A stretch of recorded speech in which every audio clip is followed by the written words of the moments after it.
Hello friends, welcome back to MS Ariva classes. तर आज इथं आपण पाहणार आहोत बीट स्टिचिंगची. शुगर बीट्स आहेत हे स्मॉल साईजमध्ये. याचं वेगवेगळ्या शेपमध्ये स्टिचिंग कसं करायचं हे जे आहे हे तुमचा शुगर बीट्समधला गॅप कवर करण्यासाठी हे आपण वेगवेगळ्या शेपवरती बीट स्टिच करत आहोत. तर सगळ्यात अगोदर तुम्ही जरीचा धागा लावून घ्या गोल्डन कलरचा. त्याच्यामध्ये आता स्टेप बाय स्टेप म्हणजेच एका टायमिंगला 2-2 असे रेग्युलर बीट स्टिच करायचे आहेत. अगोदरच्या व्हिडिओमध्ये आपण पाहिलं होतं लाईनमध्ये बीट्स कसे स्टिच करायचे. आता सेम तेच बीट्स आहेत, फक्त वेगळ्या शेपमध्ये, म्हणजेच आकार याचा चेंज झाला आहे. जसं की इथं आता सर्कल आहे, तर सर्कलमध्ये करताना देखील असंच करायचं आहे. धागा जो आहे तो निडल ज्यावेळेस तुम्ही खाली टाकताय त्यावेळेला टाईट पकडायचा आणि नंतर वरच्या साईडला खेचून घ्यायचा. हे स्टेप बाय स्टेप कंटिन्यू करायचं आहे. 2-2 याच्यामध्ये बीट्स ॲड होतील. 2पेक्षा जास्त ॲड करायचे नाही. एक वेळ तुम्ही सिंगल ॲड करा. आपल्याला कधी इथं सर्कल घेतोय तर आता कधी तुमच्या निडलमध्ये एकच शिल्लक राहिला असेल बीट्स, त्या टायमिंगला एक बीट्स घ्यायचा, बट 2 बीट्स अटॅच करायचे नाहीत. असं करत हा पूर्ण सर्कल आता कंप्लीट करायचा. ज्यावेळेस तुम्ही सेकंड साईड म्हणजे या पुढच्या बाजूला येत आहे तर त्यावेळेला हलकी रिंग थोडीशी फिरवून घ्या, म्हणजे हाताला टर्न व्हायला अवघड जाणार नाही, म्हणजे तुम्हाला प्रॉब्लेम येणार नाही. तर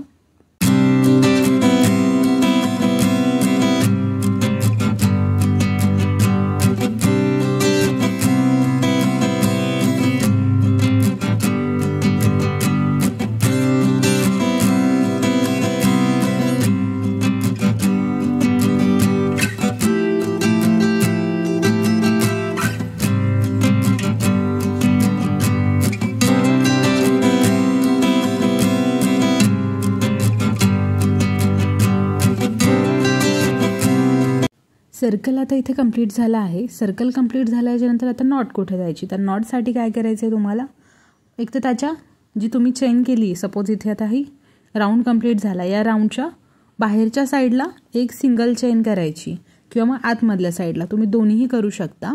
आता इथं मी बाहेरच्या साईडला एक छोटी चेन घेत आहे. नॉर्मल छोटी चेन घेतली. आता त्या चेनमध्येच नॉट द्यायची. जशी आपण रेग्युलर कोणतंही वर्क करतोय आरी वर्कचं त्याला जशी नॉट देतोय सेम तीच नॉट इथं पण देणार आहोत. आता ही नॉट इथं कंप्लीट झाल्याच्या नंतर हा झाला तुमचा सर्कल कंप्लीट. सर्कल झाला. आता याच्यानंतर आता आपण जो सेकंड घेणार आहोत तो आहे ट्रायंगल. आता ट्रायंगलला जर म्हटलं तर 3 पॉईंट असतात ट्रायंगलमध्ये. तर इथं कोणतंही एका पॉईंटपासून स्टार्ट करायचे. या पॉईंटपासून स्टार्ट करताना सुद्धा 2-2 बीट्सच घ्यायचेत आणि ते तसे स्टिच करायचे आहेत. एका टायमिंगला 2 बीट्स असं करत हे पण आता कंटिन्यू करायचे.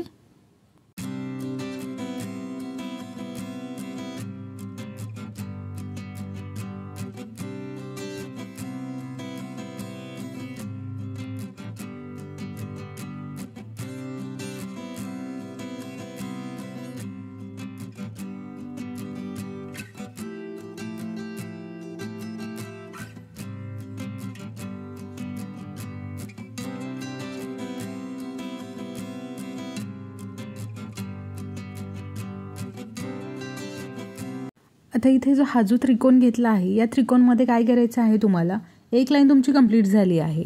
एक लाईन कंप्लीट झाली. आता खालच्या लाईनला यायच्या अगोदर एक पाठीमागे चेन करायची, एक छोटीशी चेन करायची. एक छोटी चेन करून झालं. आता तो जो घेतलेला तुम्ही ट्रायंगल आहे तो आता पुढे कंटिन्यू करायचा, म्हणजेच 2-2 बीट्स आता खालच्या साईडला.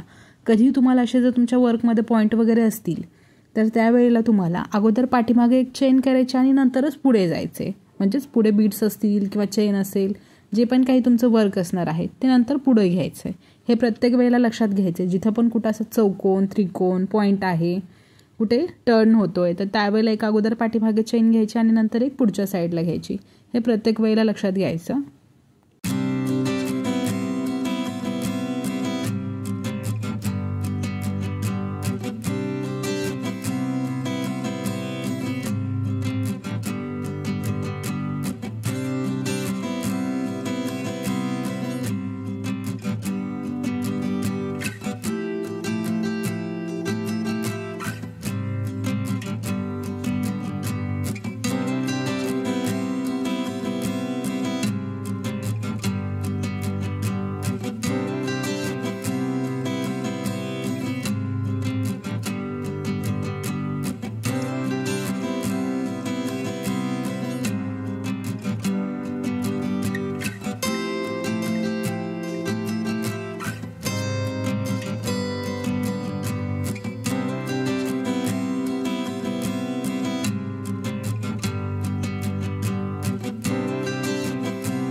आता ही जी ट्रायंगलची लाईन आहे ही आता लास्टवाली लाईन आहे ज्याच्यामध्ये आपण 2-2 स्टिच करत आलेलो आहोत. हे असंच आता पुढे कंटिन्यू करायचं आणि शेवटी इथं देखील एक पुढे स्टिच घ्यायचा. हा झाला बीड्सचा. आता एक एक्स्ट्राचा स्टिच घ्यायचा आणि याच्यामध्ये सुद्धा नॉट द्यायची. अशाच टाईपमध्ये तुम्हाला सर्कल, ट्रायंगल, त्याच्यानंतर जो स्क्वेअर आहे, हार्ट शेप, हे सगळे शेप असेच तुम्हाला पुढे पुढे कंटिन्यू करायचे आहेत. 2-2 बीड्स घ्यायचे आता आणि कंटिन्यू करायचे. आता हा व्हिडिओ पुढे अजून पहा.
स्क्वेअर कंप्लीट झाल्याच्या नंतर इथे हार्ट शेप घेतलेला आहे. हार्ट शेपमध्ये सुद्धा आतमधला जो शेप आहे, हाफ सर्कल होते त्याचा हाफ पार्ट, तिथून स्टार्ट करायचे आणि नॉट सुद्धा त्याच्या साइडनेच येणार बाजूला. आता इथे देखील 2-2 बीड्स घेतलेले आहेत. तुम्हाला जर थ्रेड वर्क करताना काही प्रॉब्लेम येत असेल, म्हणजे जरीचा वगैरे धागा जो आहे तो निसटतो, तर त्यावेळेला तुम्ही ही जी प्रॅक्टिस करत आहेत ती कॉटनच्या धाग्यामध्ये केली तरी प्रॉब्लेम नाही आहे, व्यवस्थित फिनिशिंग येते. जर तुम्ही नवीन आहेत, बिगिनर्स आहेत, तर तुम्ही 24 नंबरची निडल असेल किंवा तुम्ही जी घेतलेली प्रोफेशनल निडल असेल, या दोन्ही पण निडल्स या बीट्स वर्कसाठी यूज होतात. त्याच्यामध्ये वर्क करताय तर जरीच्या धाग्यामध्ये ट्राय करा. जरीमध्ये नाही पॉसिबल होते, कॉटनचा थ्रेड यूज करा. जो आपण ब्लाऊज स्टिच करण्यासाठी यूज करतो का, त्या धाग्यांमध्ये सुद्धा जमतं वर्क केलं तर. असंच आता हे वेगवेगळ्या याच्यामध्ये ट्राय करायचं. आणि हे जे शेप आहेत हे तुमचा गॅप जो पडलेला असतो बीट्समधला तो कवर अप करण्यासाठी यूज होतात. आता इथे देखील हार्ट शेपमध्ये घेतलं आहे, पण अगोदर खालच्या साईडला एक पॉईंट घेतला आहे, म्हणजे एक स्टिच घ्यायचा आहे छोटा आणि नंतर पुढे वरती कंटिन्यू करायचे. असंच करत हा हार्ट शेप देखील कंप्लीट करायचा आहे. हे जे आपण आता वर्क करत आहोत हे आपल्या ऑनलाईन स्टुडंटसाठी आहे, जे की तुम्ही सेकंड डे 3rd डे आहे तुमच्या क्लासमध्ये नवीन आणि बीट्समध्ये जर गॅप पडत आहे तर हे त्यावेळेला स्टुडंट अशा शेपमध्ये वेगवेगळ्या प्रॅक्टिस करू शकतात, जेणेकरून तुमचा जो बीट्समध्ये गॅप पडत आहे तो कवर होण्यासाठी मदत होईल बऱ्यापैकी तुम्हाला. हे सेकंड आणि